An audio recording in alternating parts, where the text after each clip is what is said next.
মন থেকে আপনাকে কেউ কিছু দিলে আপনি কখনোই অসন্তুষ্ট হবেন না যদি না আপনি লোভী মানুষ না হয়ে থাকেন। খুব শখ ছিল সকালবেলা হোটেলে গিয়ে গরম গরম পরোটা আর ডিম ভাজি খাবো। 5:50 দিকে হাঁটতে যাই, কিন্তু আজকে কোনোভাবেই আমার হাঁটতে যেতে মন চাচ্ছিল না। আমার মনে হচ্ছিল আমি পরোটা খাবো, ডিম ভাজি সাথে ডাল। আপনাদের একটা ভালো পরিষ্কার পরিচ্ছন্ন একটা হোটেলের আজকে সন্ধান দিব। এখানে খাওয়ার প্রথম উদ্দেশ্য হচ্ছে এরা পরিষ্কার পরিচ্ছন্ন, দ্বিতীয় রান্না চমৎকার, মনে হবে বাসায় খাচ্ছি। অন্য কোথাও আমি এত গ্যারান্টি দিয়ে বলতে পারবো না যে আপনাদের ভালো লাগবে, তারপরও এক একজনের মুখের রুচি এক এক রকম। আমরা রওনা দিলাম ভোর 6টার দিকে খুলনার ডাকবাংলার উদ্দেশ্যে।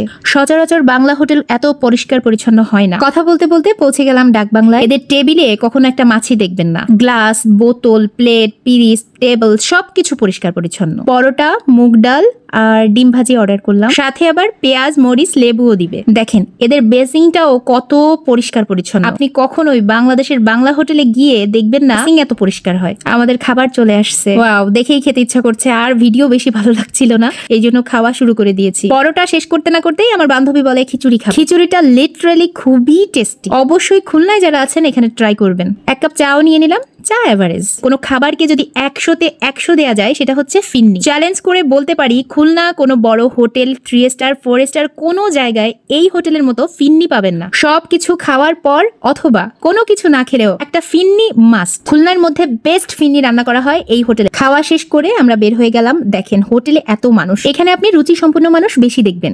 বের হতে হতেই দেখি 4 জন সার্জেন্ট, আরো অনেক অনেক মানুষের আগমন। যাই হোক, আমার এখন বাসায় যেতে হবে। বাসায় গিয়ে অনেক কাজ, আবার ডাকবাংলা, শিববাড়ি এগুলো সব ছেড়ে বাসার দিকে যাচ্ছি। ডাকবাংলায় মাহেন্দ্র স্ট্যান্ডে নেমেই ডান পাশে তাকালে দেখবেন এফএক্স এর ডান পাশে রহমানিয়া হোটেল। আপনারা সবাই স্বাস্থ্য সচেতন হন, জীবনটা উপভোগ করুন।